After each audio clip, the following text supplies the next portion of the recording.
summer I did a podcast episode highlighting three wide receivers who I thought had a shot at being the overall WR1.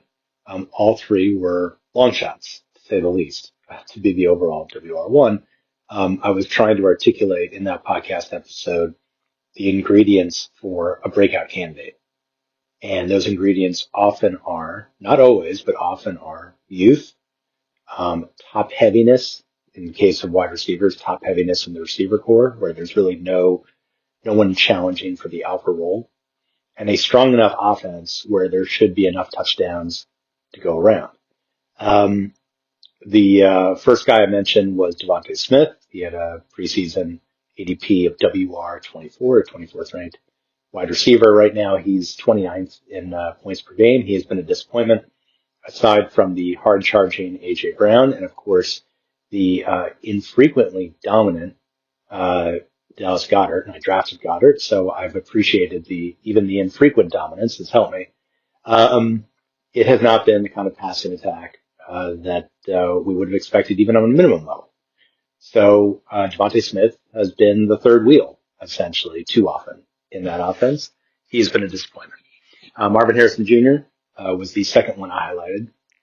He's the WR28 in points per game. His ADP was 19th. My reasoning was last year he went into the season as a very hyped early first-round pick who was supposed to be the Malik Neighbors of last year. Malik Neighbors was ranked much below, pretty far below Harrison, but Neighbors had the dominant season. Harrison did not break through. One might argue Kyler Murray had something to do with that. One might argue that Harrison wasn't quite ready to be the alpha at the NFL level. In year two, I thought he had a great shot of putting it all together and breaking through. In similar ways, we've seen other wide receivers who are hyped or just talented in general have a solid first year and then just dominate in year two. So I thought that would happen to Harrison. It did not. And the injuries, of course, didn't help, but he wasn't going to get there anyway. The third was Jaxon Smith-Njigba. His ADP was 14th. He was the 14th ranked wide receiver. All three of these guys, by the way, I ranked well ahead of their ADP, and in the rankings that I give out to subscribers every summer. Jaxon Smith-Njigba had all the ingredients to be a dominant wide receiver. He was an ascending talent. He had a very capable quarterback in Sam Darnold. I say very capable because Justin Jefferson did just fine last year with Sam Darnold at quarterback. And the fact that Jefferson had proven that an alpha can help elevate his quarterback, like Sam Darnold, showed me enough that Jaxon Smith-Njigba, who is, I think, just as talented as Jefferson, and I thought that entering the season, could do similar kind of work with Sam Darnold in Seattle. The other ingredients were Cooper Kupp, a fading star, 30, whatever he is, 31, 32 years old, that there was no way Kupp was going to really challenge Smith-Njigba for the number one role. Fifth round rookie Torrey Horton was, a prospect, someone who would be developed, but not someone that could really even challenge Kupp in all likelihood for the number two role. Horton, when healthy, did. But the point is, Smith-Njigba was the clear number one. Today, as you all probably know, he is the overall WR1. He's the WR2 in points per game, just behind Puka Nacua, who played one fewer games. I use this in my rankings year after year. This idea of who is the ascending wide receiver on each team, if there is one, and what's stopping them from taking over the number one job. And if they do take over the number one job, do they have the quarterback? Do they have the system? Do they have the free and clear possibility of 140 plus targets to basically be a weekly must-start receiver? And if that's the case, how good could they be? And what I talked about in the podcast episode is it's very hard to rank someone ahead of the best they've ever been. In fantasy football, we want to see if we're going to rank Jaxon Smith-Njigba in the top five. We want to know that he's been in the top 5 before. My point in that podcast was we shouldn't wait and for someone to be in the top 5. If we firmly believe that the ingredients are right for someone to step up and be an elite receiver, we need to own that. Doesn't mean that we rank Smith-Njigba, as a early first round draft pick in fantasy.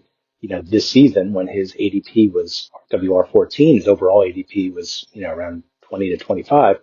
It doesn't make sense because he's going to be around. But I was hoping to get him, as I mentioned before. It's a late second round of a 14-team league. I picked whatever it was, 23rd, I think it was, in the second round, and he got sniped ahead of me at 20 or 19. If I'd been picking early in the second round, I definitely would have taken him. That's how much I believe in him. But late second round turned out was too late in most drafts. He was going in 14-team leagues, for example, early to mid third round. That was his basic value. So we need to own this stuff, and we're not always going to get it right. I'm not always going to get it right.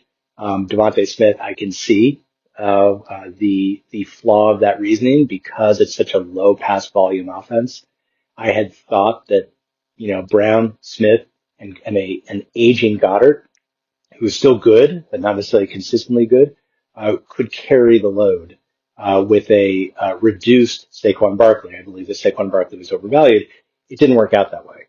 Not quite, not enough. That AJ Brown has stepped up where I thought Smith would. With Marvin Harrison Jr., he has never got on the same page with Kyler Murray. Kyler Murray was obviously benched, and then we did not see enough games with Harrison and Brissett. I think that if we had just had Harrison and Brissett, Harrison would have taken another step forward. He'd be a top 20 wide receiver. He would have been at least comparable to his ADP, if not a bargain. But that's woulda, coulda, shoulda, and it didn't work out that way. He had an appendectomy, and Michael Wilson has stepped up and dominated, and that's that. With Smith-Njigba, nothing strange happened, and that's why he was able to dominate. Darnold stayed healthy. JSN stayed healthy. Cooper Kupp never really rose to the occasion, as expected. The backfield has been competent, but not great. So when it comes down to scoring, Jaxon Smith-Njigba is the number one playmaker on that team. That's exactly what you want in a bargain who's the preseason 14th ranked wide receiver. Looking at tonight, obviously he's a must start. Those of you in fantasy leagues, I don't need to say that. You already know that. The cool thing about drafting Smith-Njigba in the fantasy playoffs is that you're getting a guy who every week realistically can get 20 plus points, even against tough defenses. And that is a great thing to have when you're facing opponents who are more dependent on matchups. It is quite likely that Jaxon Smith-Njigba, I think he had one exception this year of just, an awful performance. But in general, he's going to dominate targets, dominate catches, dominate receiving yards, and get a score or two, every month, essentially. And over time, that's going to add up to, as he is, an elite wide receiver. BJ Riddell, Fantasy Football for Winners. Follow me on the blog. Email me anytime. Good luck tonight. If you've got anyone playing, we'll see you tomorrow.